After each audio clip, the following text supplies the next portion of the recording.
Our next guest took us to the wrong side of Memphis with her very first mystery novel. Now Claire Applewhite has us doing the St. Louis Hustle. Her latest book starts with a simple investigation that turns into a web of lethal deception. Claire joins us this morning. Now, you took this to your hometown. We appreciate you writing your first book about Memphis. Now, St. Louis. And we are all very fond of that city as well. This takes a team of Vietnam veterans turned private eyes.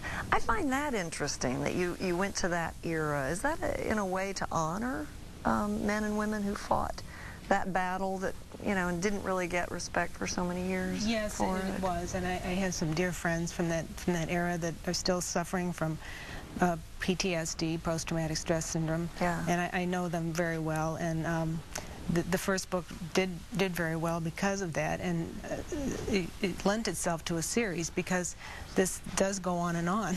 Yeah. And many of them did turn to security type work because, as you know, there's no profession for people who were snipers.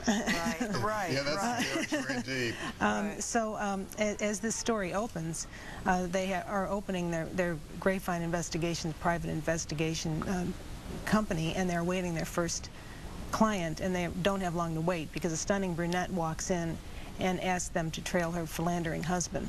This takes them to the Coral Courts Motel, which is a no-tell motel in St. Louis. So at first, as we indicated, Claire, this sounds like a pretty simple, pretty standard investigation. It looks that way. But it really evolves into much, much more, does it not? Yes, it does, because the stunning brunette is not innocent herself. Oh, wait a minute. Well, this is a this has a noir feel to it very much. Yes, I have a very close affinity with noir. I love noir. I love noir films. I love the period, the 40s following World War II, and I tend to write that way.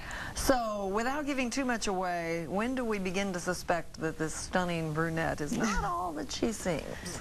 The lady in the Vietnam vet trio does not agree that she is innocent from the start. She has told Elvin Suggs from Memphis that this is not a simple case. This woman is trouble. We shouldn't be taking this case. And he says, there's no problem here.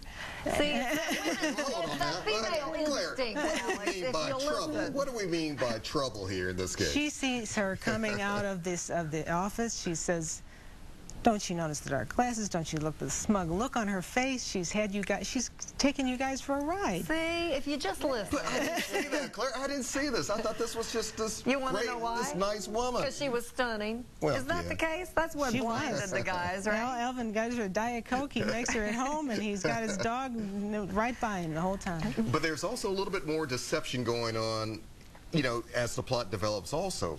Well, right, because there is a man who basically owns that part of the city. This is very common in South St. Louis. Yeah. And he is... he basically buys and sells a lot of these And there's people. enough of St. Louis in it that folks in Memphis will recognize parts of it, because we do spend a good deal of time up there.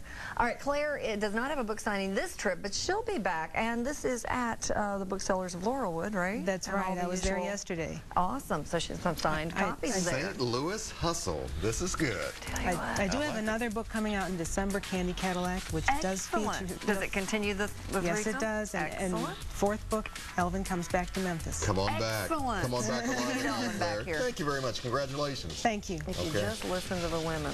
One of these days, one of these days. Coming up next, it's time for...